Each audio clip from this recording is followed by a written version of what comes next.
welcome to another episode of Piecing It Together, the podcast where we take a look at a new movie and try to figure out what movies inspired it. And today on the show, we are back at FilmQuest for the fourth episode in this series of episodes taking a look at movies that screened at this year's 2024 FilmQuest Film Festival in Provo, Utah.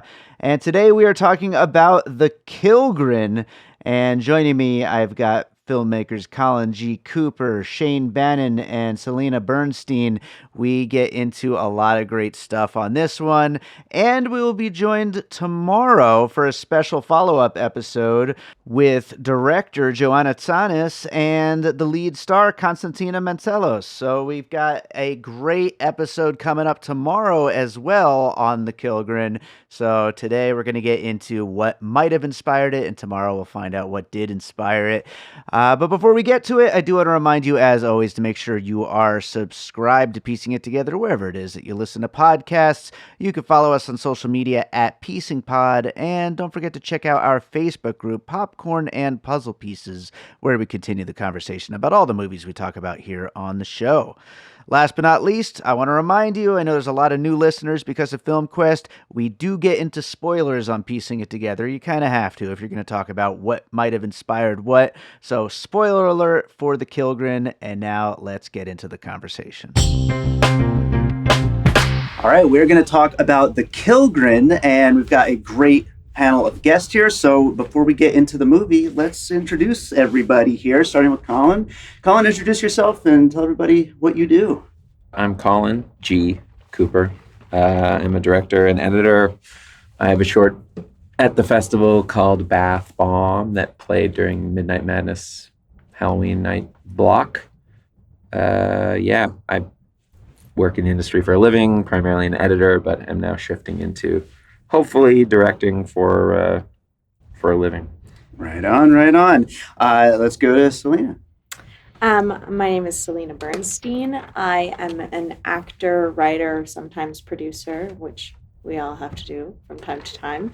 I have a screenplay, a feature screenplay in FilmQuest this year called Stardom.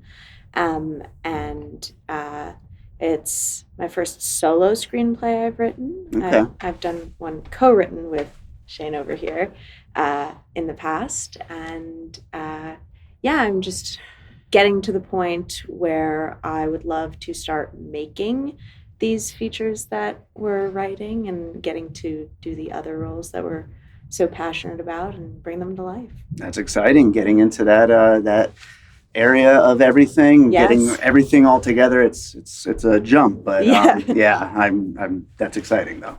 Let's go over there to Shane.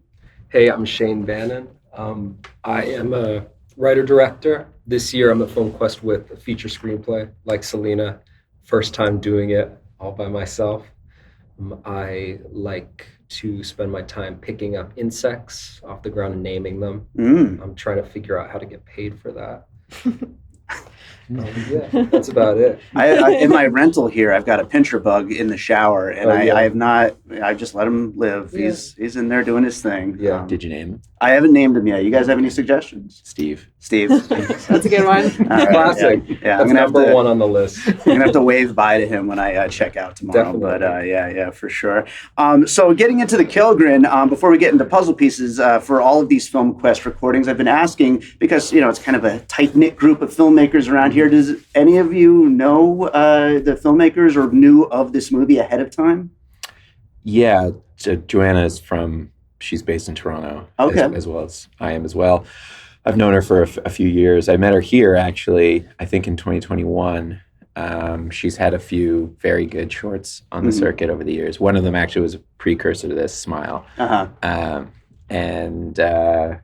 We've hung out a few times in Toronto, but I actually hadn't seen her in a bit before watching Killgrin.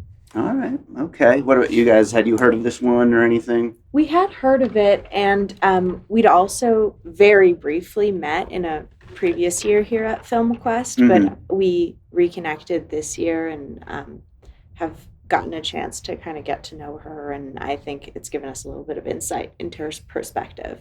And also her short films, just like Colin said, had done really well on the festival circuit, and I think we are regulars of that circuit and like to be aware of all the amazing shorts that are out there. So definitely familiar with her work. Right on, right on. Well, you just name-checked that Smile short, and just to start jumping into puzzle pieces, I didn't know about that short when I was watching this movie and wrote down on my list, it's kind of Smile on Opposite Day in a way. It's like, so, you know, for the Killgrin, it's this trauma infects the aura of this woman, and everything goes to hell from there, basically. But there is an effect in the movie that basically turns people's faces into like kind of frowns or upside down smiles. And it's really funny how much that kind of effect feels a little bit like Smile, this hugely popular horror film series that the second one is out in theaters right now. And then I went and saw that she has this short Smile, and I was like, oh, that's an interesting coincidence there. But to be fair, her Smile was pre yes, Smile. Absolutely. And the scene, it's the same lead actress, and the scene where she's in bed and the effect happens to her for the first time is directly it's from the short. In the short, except in the short, it's a Smile. I haven't asked her yet if she changed it to a frown because of the Smile franchise, but it's kind of a somewhat unfortunate coincidence, I guess, that movie happened at the same time. But I think that happens in Hollywood. It does. There's always films that are in conversation with one another that come out at the same time. And I think one key difference between the Killgrin and the Smile that I see is Smile feels like this outside entity that's coming to infect you because you've witnessed a particular event, whereas in this film it feels very like internally driven. Sure. And so I think that's a pretty key difference. It is. Yes, absolutely. Is. Yeah. And as far as like trauma in horror right now, it's like, you know, people talk about it a lot, how like a lot of horror movies nowadays, they do have that kind of trauma element, and how some kind of, traumatic event has like kind of created these situations for these characters in these movies. It's something we're seeing in a lot of movies here at FilmQuest, something we're seeing in a lot of movies in the theater. And so it kind of continues along that continuum of these trauma-based horror movies. I think this one, like you said, I mean, in conversation with a lot of what's going on in modern horror right now. Yeah. But let's go to your first piece, Colin. What do you got? It's actually pretty strongly related to that in a historical context, like post Quiet Anne J horror. You know, that was all trauma-based as well. Yeah. And there's a lot of American films that are part of that lineage, whether people know the origin or not, but, you know, like The Ring and things like that. There's even scenes in this that are pretty close to scenes in The Ring, like when the Gillian Fortin's character, the blonde character, when she, you know, discovers her dead and, you know, is calling out to her and you only see her from the back and then comes to the front and reveals the contorted face. It's very similar to the love interest in the American Ring, and which is taken directly from a scene in the original Ring. Even all of those films, there's the Quiet Anne short with I think it's called The Black Hair, which started the wet hair over your face thing. Okay, Even the creatures in this still have a semblance of long, that wet black hair. Yeah. And just the idea of this externalization of something external entity that represents something internal, like mental health issues or trauma or whatever it might be, is also present. Yeah, absolutely. And one of my favorite things about the Killgrin is some of those effects, the mix of, I assume, practical and CGI kind of mixed together, but some really nightmarish imagery like that one you were just referencing there. And when you think of something like The Ring, I mean, I feel like anyone our age roughly hasn't gotten that image out of their head for the last 20 years, you know? Yeah. So, good one to include here. What do you got next? One reference that I immediately thought of, which is more on the recent side, is Men. Okay. Obviously there's a lot of very different elements that come into play, but at the core, it's about this woman who is coming to terms and dealing with the suicide of a partner. And so there's obviously that connection with the film. And I think, again, even though in that film there's such a specific gendered aspect to it, there is still this externalization of what she is going through being reflected by the world back at her, and haunting her in a way. I think that's like a key word that I think of, the idea of being haunted by your experiences. Yeah, absolutely. And the idea of suicide as a catalyst for any of this, I mean, it's just such a difficult thing for anybody to wrap their head around, anyone who's close to somebody, and just the trauma that can inflict, even though it's something that, it's the other person's, trauma themselves, but, it leaves these reverberations and that turning into this monster basically in this movie. So that's an interesting one with men there to include. I like that. Let's go to another one from you, Shane. First off, I was thinking of the Babadook. When we talk about, I think everything that we're going to talk about has trauma in it, because so much of horror is just built around trauma. But I feel like the Babadook really set off, the word that gets thrown around, elevated horror, which I think most horror fans aren't necessarily a big fan of. Sure. But those directly correlated, this is horror about something bigger, important. Right. This is some social issue or some, trauma that people talk about and is clinical. Yeah. And the Babadook, I just rewatched it recently, and the fact that you don't get to kill the monster at the end, I think is really important, that you learn how to live with it. Sure. Instead of being able to destroy it, it's just there, and it might be in the room with you all the time forever. What the old man is talking about, and his perspective on how to deal with that, how to fight it, feels very inspired by that. Absolutely, yeah. And it's funny, we did one of these recordings on the Beldam the other day, and all three of my guests for that one all had the Babadook on their list. It's like such a movie that comes up. I would imagine any genre festival you go to, you're going to find so many movies where the filmmakers probably had a little bit of Babadook in mind as they were like putting their film together and thinking about, how to tell their story, So, but yeah, a great one. I'll get away from the trauma for a second, although I'm sure it's going to come up a lot more along the way. But I'm going to go with Hellraiser for my next one. You think of it too? Yeah, especially that final scene when we see all of them standing around, but like the Cenobites in Hellraiser, those creations of just these like, goopy, nasty creatures that they kind of blend horrific and cool at the same time, you know what I mean?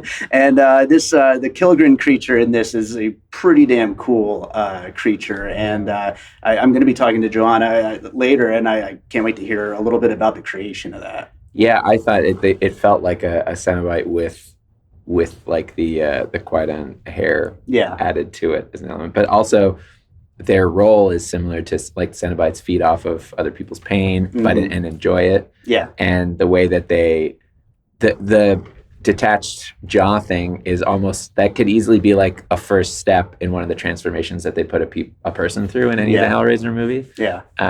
Because it always starts with some sort of disgusting body destruction that then becomes almost like costuming or wardrobe, Sure. Yeah. And when she talked about how the creature's meant to look like it's just in pain. Yeah, absolutely. Yeah. I mean, that creature, it definitely has that element to it for sure. Yeah. So if you had Hellraiser, then do we want to go on to your next one, Selena? Sure. Yeah. I mean, I think one that I couldn't stop thinking about was Hereditary. Just with dealing with grief is such an important part of that film and this one as well. Especially with the aspect of going to a support group, the second half of Hereditary, trying to find that support in others. And obviously in Hereditary, it doesn't go the same way. But I think that is such an important modern reference for films that think about grief and how we process it. Absolutely. And speaking of Hereditary, it wasn't on my list, but with Midsommar being another film where the catalyst is suicide, so bringing some more Ari Aster into the conversation. But Hereditary is a great pull there, and definitely I think a lot of that kind of feels like it's coming from the same kind of a place as a movie like this. So absolutely, let's go to your next one, Shane. I was thinking of It. Okay. Just especially in in the end, it's another movie that's about a creature feeding off our negativity. But in the end, when she figures out how to gain control over it, when she figures out, how to work through her emotions in that climactic scene, and it starts to shrink away from her, kind of almost like scared of her resilience. That just reminds me so much of the kind of climax of it, banding together and just figuring out one's own emotions as a way of dealing with this beast, the monster. Yeah, the takes a village kind of mentality of getting that support and everything, and especially after everything she's gone through with, like, seeking alternative help, where none of that kind of looking inward was really helping. It took a village basically to kind of find her way forward and acceptance and all that stuff. So community is such an important part of mental health and dealing with that. And when you become more likely to commit suicide by knowing someone or having a family history, it's like banding together and knowing that history, knowing a shared history between people is so important to dealing with it. Yeah, absolutely. Well, actually, speaking of the beginning of the film, when she's first seeking out alternative help and then ends up at this fortune teller with the tarot reading and all that stuff, I was thinking of Sam Raimi's Drag Me to Hell with the gypsy character. And, I was thinking about that one. And this movie doesn't get as insane as a Sam Raimi movie, and totally over the top, but that whole sequence is pretty great. I actually wrote down one of my favorite lines is when that tarot reader says there's a darkness that follows you, and Miranda says that's a good way to put it. It's like it's just some pretty good funny stuff there, and the idea of this person. And it's funny, I noticed a few films that I've watched during FilmQuest this year that do have that aspect of like people going on this like self-help journey, and it's just not working very well. And so I don't know if that's just something in the air right now or whatever, but it's something that I found pretty funny here. Yeah, I think that so many of us seek answers and help through whatever it is we're going through. And so often in life, in films, I think we've been presented this idea of being able to win or overcome something, and that's just how the structure of a movie goes. You want to be able to make it through that change, make it through whatever process you're going through. But in life, things are so often a lot messier. Sure. And I think that it makes sense that is now something that people are looking at in their films as well. There's not always clear-cut answers on how to deal with whatever you're going through. I think you're absolutely right. And I think that, it's like there's a very long history of like the happy ending or just like, a clear-cut ending, and we're kind of seeing more open-ended stuff lately. So. Yeah. Or even like you're talking about the ending of learning to cope with the monster.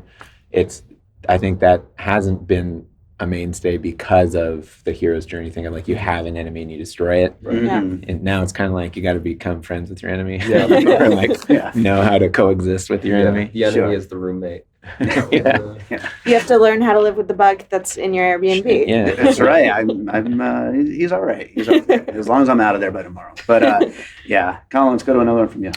Yeah, Nightmare on Elm Street. Okay. So there's a lot of stuff in there. I think the original version of the script. A lot of people know Freddy was supposed to be a child molester and not a child murderer, but then New Line asked them to change that, and it was supposed to be an allegory for those kids actually committing suicide because they had buried that they had been molested, and then it's like processing their trauma, and they killed them. So the one guy who was in jail actually hangs himself, although it's supposed to be Freddy who did it. And so obviously dealing with trauma, but also in the first one in particular, before they start getting into the wackier sequels, you see a lot of violence inflicted on a body without seeing what happens, someone doing it, which happens with the smile. And the first time, the most direct connection is the first time you see Miranda's character have that happen, it's in reaction to a nightmare. She has, she's looking up at the ceiling of stars, and then the blackness and then that's what triggers the brown happening, which seemed like a pretty direct call to Nightmare for me. And then also the later sequels like Dream Warriors, the third one, gets into banding together and such to defeat the monster. Nobody ever learns to like hang out with Freddy and be friends with him in the ending. But, No. Maybe one day. Maybe one day. Yeah, absolutely. God, I'm just picturing how it could have ever made it to the more sillier sequels if it had stuck with that original premise of Yeah.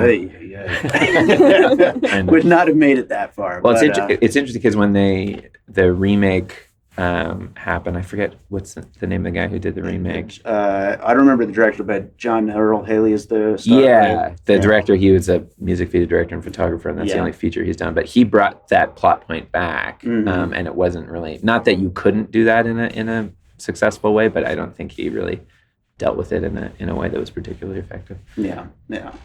Well, let's go to your next one. Yeah, for my third one, I was thinking about She Dies Tomorrow, which the thing that really I was thinking about in relation to that film is, first of all, this sort of premonition sense that something is going to happen to you, and all the characters in the Killgrin have kind of an understanding of what's happening to them, presumably through whatever happened to Miranda in her dream. You see that the officer who ends up dying also has those marks around his wrists, so clearly he went through something similar. And also the community aspect of this infection. And I thought it was really interesting in the Killgrin. I'd love to hear more about when they said that sometimes in a given place, there can be just too much pain and it will seep outwards. I think that idea of critical mass of pain inflicting horror upon a whole community was really kind of something that fascinating to me. Yeah, no, I agree. That's an interesting place for any kind of a movie to go, where there's something that's there and it's affecting everybody that is there. I think to a less successful degree, the recent Halloween movies, the idea of like this just pain is inflicting the community. But She Dies Tomorrow is interesting. I honestly almost forgot about that movie. It was like a 2020 pandemic, movie that we all kind of saw. And, not that the trauma horror connection didn't start much earlier, but I feel like, since everybody has just kind of been in this like wheel spinning kind of place since 2020, I feel like we're seeing even more of that kind of stuff nowadays. Yeah, absolutely. I mean, I think like Shane was saying, horror is trauma in a way. It's simply, if you think about any events that happen in a horror movie, they're bound to leave the characters, if not physically, mentally scarred. And I think that we're now in these most recent years trying to piece that together and make sense of it, because I think so many people go through it's just a reality of human experience that you're going to experience traumatic events. And I think horror has become the premier place for people to work through that in film. Yeah. I always think of those Lifetime movies where like the husband, the mom, they're all dead now. And it's like happy ending though, because the bad guy died. I have a friend who's a therapist she was saying that she, to be fair, she's not like a cinephile, so she doesn't necessarily watch a ton of movies, but she's aware of resurgence of horror right now and that it's big. And she said that she says it's likely connected to the increased amount of trauma that we've all gone through in the past few years. Yeah. I would think so. I definitely think so. Let's go to one more from you, Shane. Yeah. All right. Well, I want to go away from movies, partially because I forgot what my third one was going to be. That works. This might be a stretch. I'm thinking about Goya's black paintings, and specifically Saturn eating the child. And this is just kind of a vehicle for me wanting to talk about. Just there are monsters in movies that take joy from what they do, and then there are ones that are more kind of mournful. There are ones that are just doing what they do, like especially ghosts, where it's just a horrible memory, a horrible cycle that you can't come out of, especially with the pain that this creature seems like they're in. It feels like kind of a mournful Grim Reaper, almost something that maybe doesn't want to be doing what it's doing. We're not seeing it gain sustenance from it. It's not doing it because it's an animal that is like craving this. It just feels like it is doing its job. Right. It's going through it, and it just hurts all the time. It would probably rather just work in an office. Yeah. Just have a nice little job. Yeah. So this is actually really funny. Back in 2022, on our episode on The First Smile, to bring this conversation round circle, I brought up Goya's Saturn devouring his child or his son. That painting came up as part of the conversation as a puzzle piece. So like, it kind of just goes to show these movies definitely do have some kind of similar feeling to them, and I think that kind of nails it with this. It's not necessarily like a fun creature. It's a creature that has to do this because this is what it's here for. It's to make us deal with what we're going through. So it's definitely an interesting thing to bring up here. Yeah. Let's get into some closing thoughts, and then I want to talk about you guys' films. But anything we didn't quite talk about that you want to bring up about the Killgrin? I was interested. I was having such a hard time thinking of what kind of comp or inspiration for this would be, but having a monster that it's very psychological. It's like, is this person going crazy? Is it all in their head? And then at the climax, suddenly it's just fully corporeal. Like the cops just see it and start shooting at it. And that kind of shift, that rug pull. Like, can you guys think of movies that kind of have that in it? Because I found that interesting.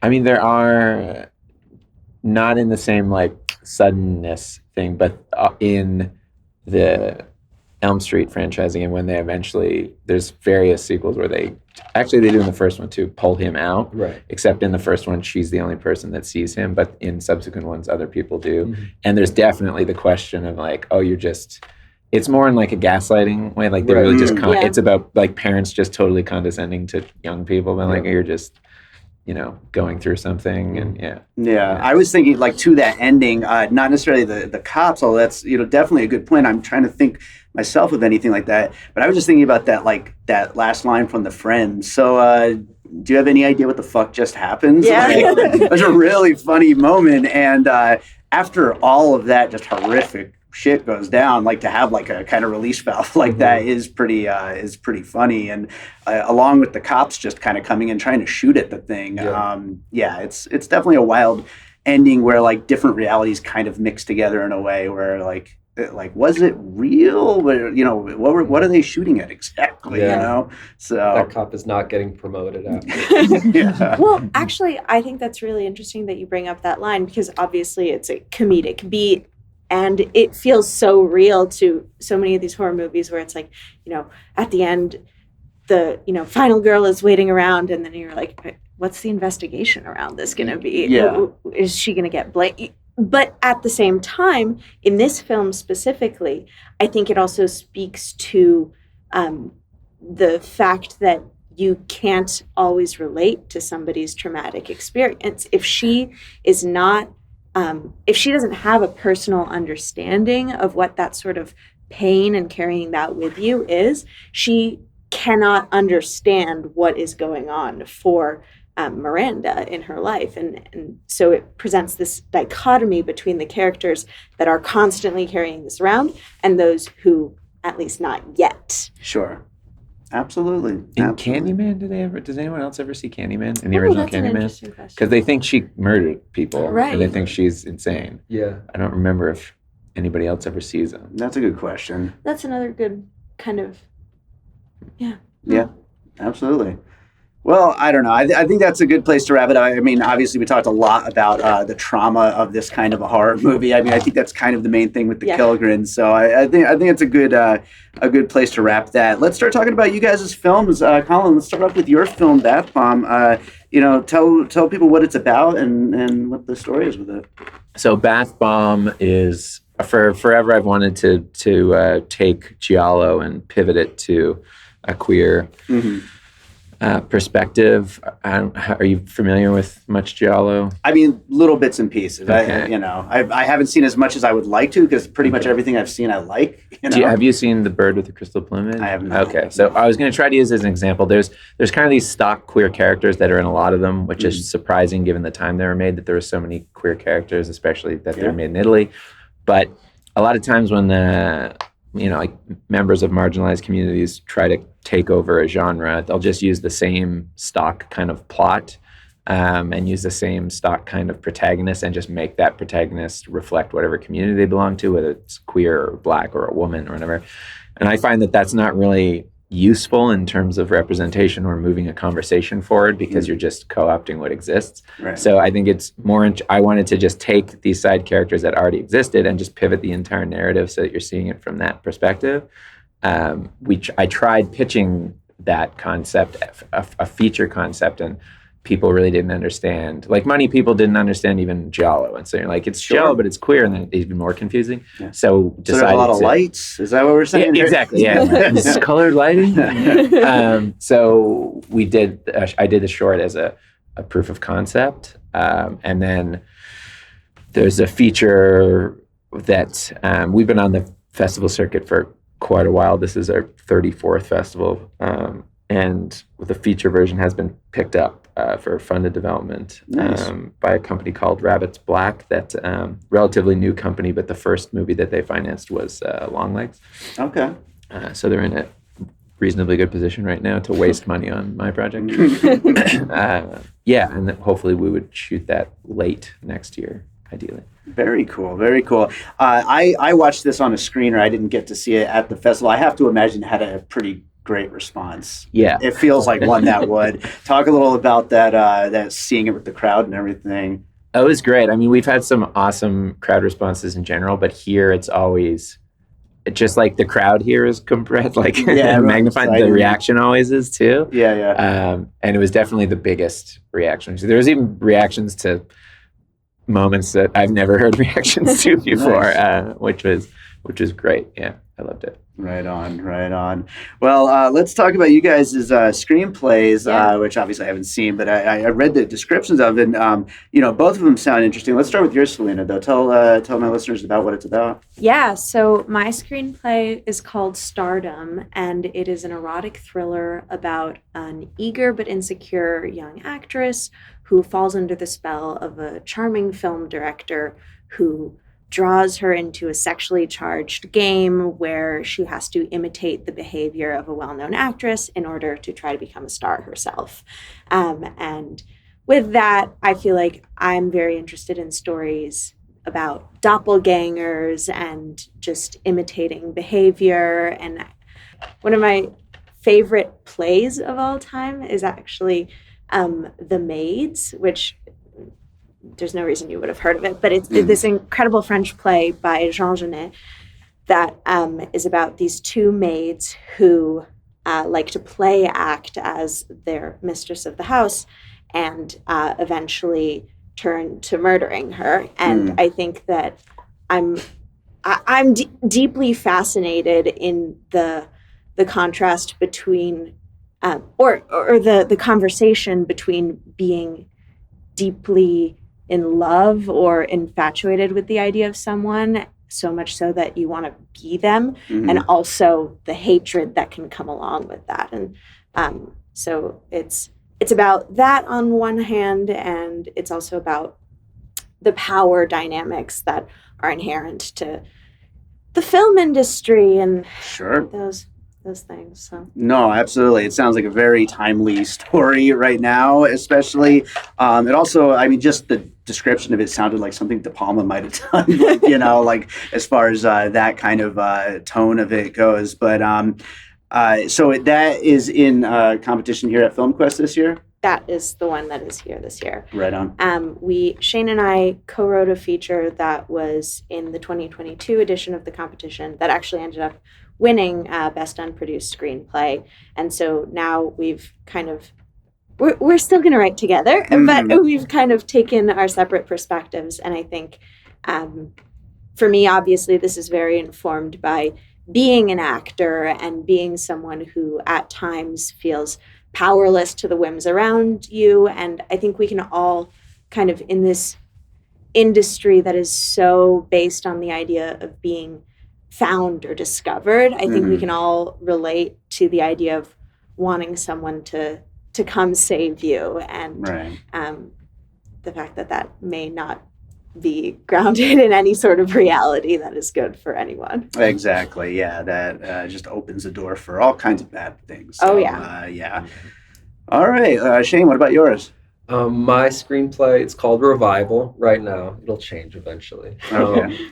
It's about a guy who runs a strip mall discount clinic where he can bring back the recently deceased. And he meets a single mother who just wants to die and come back again and again and again. And it's an idea that I thought of way back in college, and my teacher hated it. And it was inspired by a really funny thing. That movie Daybreakers about vampires that, I was thinking about how that, it makes vampires mundane. It's just, they're just every day, and everything vampires do is every day. And I was thinking of Frankenstein, and in a world where people are just brought back to life all the time, and how to make death mundane, and how that would change religion, retirement age, and like all of these social things that we take for granted right now. Yeah. And it's a vehicle to explore that world and to kind of talk about parental abandonment, drug addiction, stuff like that.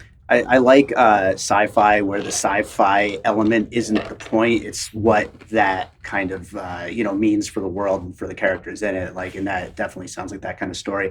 Also, after reading this description, I had to ask you, are you very excited about the new Cure album that came out yesterday? Because it seems like the most goth idea I've ever heard for movies. I don't know. I don't listen. Who? Cure?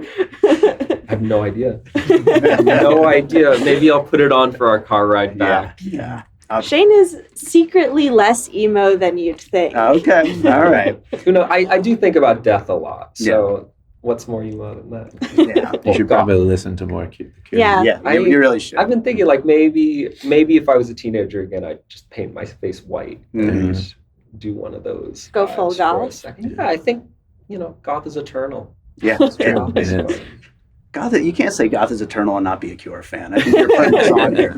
We'll listen to it on the drive back tomorrow. Right on. Yeah, I'm so excited, guys. You have no idea. I've been waiting 16 years, but anyway. Colin, where can people find you and your work and everything you're up to? I have one social media thing, Instagram, and it's just my name, Colin G. Cooper, all one thing. And that's the only place I can ever be found, other than in person. Right on. What about you? You can find me on social media, Instagram at cgrayb, or my website is just celinabernstein.com.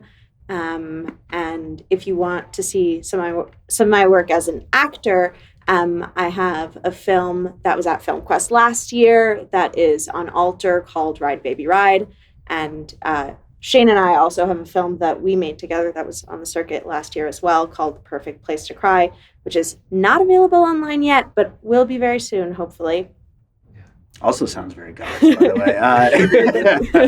That could be the title of Cure song. And Shane, how about you? And my Instagram is Shane Bannon fan account. My Venmo. Should I give my Venmo? You never know. Because people Might can as well. request money from you. Oh, I'm okay with it. No. No, I won't give my Venmo. No, right. That's it. What else do I your need movies to that give? you have on Alter. Oh yeah, I have a few movies on Alter. My thesis from college, which is shot on 16 millimeter. It's pretty, but kind of by accident. We didn't know what we were doing. It's called Only Strangers Sleep in My Bed, and it's up on Alter's YouTube and other platforms. And there's another one called Offerings that was the movie I first went to FilmQuest with back in 2021. Right on. Yeah. Very cool. Well, guys, thank you so much for doing the show. Hopefully we'll get you back again for another episode sometime, and good luck with all your projects. Thank you. All right, so I hope you enjoyed that conversation about the Killgrin Thank you so much to my guests, Colin G. Cooper, Shane Bannon, and Celina Bernstein for joining me on that one. And thank you to all of you for listening.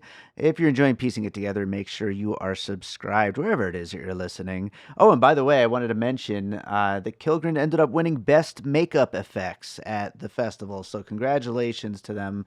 You're going to want to check out this movie once you're able to get a chance to watch it. It's a fun one. But before we wrap this thing up, I want to remind you that you can make sure to get subscribed to Piecing It Together on wherever it is that you're listening right now, because we've got a lot of podcasts on the way and you're not going to want to miss it. Lots of great episodes from FilmQuest, and then we're going to do our live show on Heretic here in Las Vegas at Downtown Cinemas this coming Friday, and then we've got a whole bunch more podcasts, so make sure you're subscribed. You could also follow us on social media at Piecing Pod, and don't forget to join the Facebook group Popcorn and Puzzle Pieces.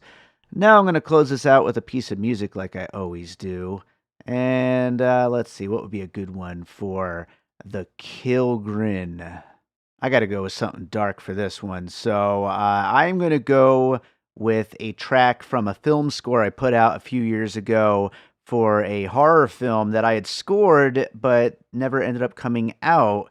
But then the director gave me the okay to just release the score. He said one day the movie might make its way out there. I mean, this happens with independent film, you know. But this is a piece from the score album of The Dissection Table, and the track is called The Killing Boy. So I hope you enjoy this track. It's going to be pretty damn dark, but we'll get through it. And we will be back with more Piecing It Together tomorrow.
An All Points West production, produced by David Rosen in Las Vegas.